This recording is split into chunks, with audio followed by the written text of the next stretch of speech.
Hi guys, and welcome to the Batch Lady, where today I am showing you a very simple cheese sauce. This is a cheese sauce that you can use with numerous different recipes. It's a great one to know. Cheese sauce is not the best thing to make when you come home from work in the evening, but it is an easy thing to make on a Sunday morning. Make a vat of it, put it in these little sealable freezer bags, get it in your freezer. Then just bring it out, defrost it, and if you're making pasta or you're doing a moussaka and you want to use a cheese sauce, or some people put cheese sauce on lasagna, macaroni cheese, cauliflower cheese, pour it over some chicken leeks and bacon. There's tons of different things you can do with cheese sauce. So on the Batch Lady channel, I show you how to make fast, simple homemade meals that you can make put in your freezer and use whenever you want, because it's all about saving time. It's been a bad day.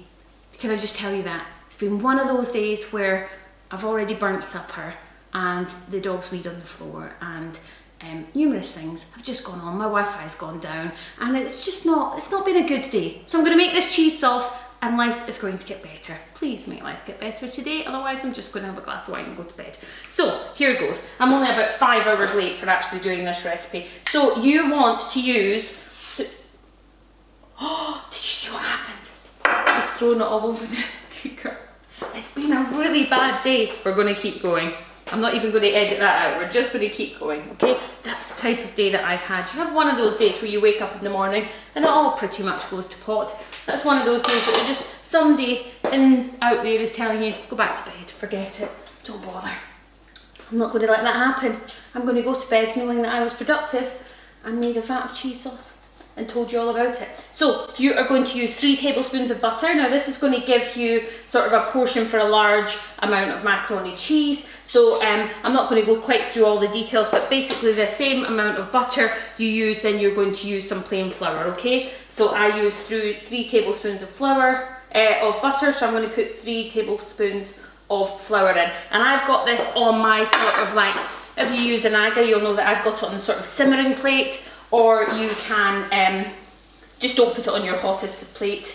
But now the butter is burning all over here. Now, so you're basically making a roux, and I've showed you this before. If any of you have watched my white sauce recipes, white sauce, cheese sauce, they're pretty much the same thing. You make a white sauce, you add some cheese to it, and you've got a cheese sauce.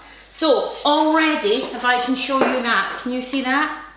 That's already made a roux, okay? And I want to show you this little thing. Can you see that okay?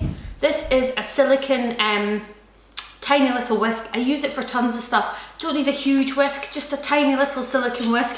It works really well. This little sort of one worked quite well as well. These, get yourself, if you've got good pans, get yourself a little silicone thing like this, couple of pounds, Lakeland or somewhere like that. Just dropped the handle of that in the sauce. I'm still keeping going. I am so putting this out on YouTube. I'm so sorry, people. Right, forget about it on the handle. Now, what you want to do is you want to take your milk. This is 700 mils of milk, or 3 cups. If you use my cup measurements, we're on 3 cups of milk. And you want to put about half in, okay? And it's just, you want half because you just want to work away and then thicken that milk. So you don't want the whole lot sloshing about at once. You just want half thickening away, and it'll happen really quickly. Just keep stirring around. Okay, that's starting to thick up now, so I'm just now going to add the rest of my half, okay? So I'm going to put the rest of my half in, and then do exactly the same. So that's just been, my butter has been melting. I've put my flour in, just my plain flour, same amount of butter as flour, and you'll get my recipe on www.batchlady.com. And I put half the milk in, next again half the milk, and it'll look really milky and you'll think there's no way that's going to thicken, but it will thicken. There's flour in there, so you don't need to beat it or anything. You're just literally just giving it a little stir around. It's going to take about 3 minutes, so just keep going, okay? Here's it in fast forward for you again.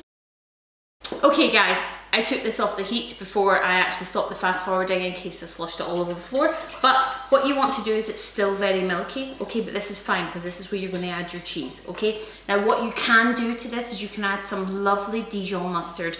A teaspoon of Dijon mustard really brings out the flavour of the cheese, but I would only do this if you were serving it to adults. And this one I'm going to serve to kids, so I'm going to minus the Dijon mustard, but it is optional, okay? Now what you want to do is, I've just bought some grated, already pre-grated consider, because if you're making a lot of stuff like this, you don't want to be grating it yourself, but you can if you want.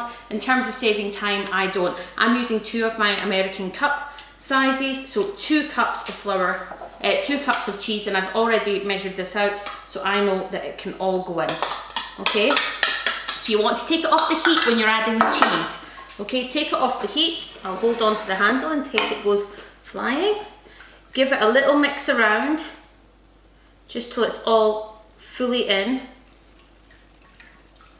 And then I'm just going to put that back on the heat, give it another mix around, and as soon as that cheese starts to melt, I'm going to get it off the heat. Okay, now I'm going to, as soon as that starts to thicken and melt the cheese, I'm going to take it off the heat, and I'm just going to let it go cold, okay? It might go lumpy, don't worry about that. As soon as you heat it back up again, it won't. And I'm going to put it into these little bags and freeze it flat. But I'm going to leave them open until the cheese sauce is cooled. In fact, I'll probably leave the cheese sauce in the pan to cool, just so that I don't like putting hot stuff in these bags. So I'll leave it to cool and then just scoop it out. Then when I come to doing macaroni cheese, or I need a cheese sauce for anything, I can just pull one out of the freezer. Now, if you like this idea, I'm actually just going to show you in about 2 days time, you will see macaroni cheese come out. So if you're watching this and if you look at the date below on YouTube and it's been ages ago, you can watch the macaroni cheese one. And I'm going to show you how to do this at the same time as actually making it into one big dish of macaroni cheese. This is cheese sauce. This is the batch lady. I'm feeling like maybe my bad luck has run out and gone away. And I just made cheese sauce. Woohoo! Thanks for watching. Bye.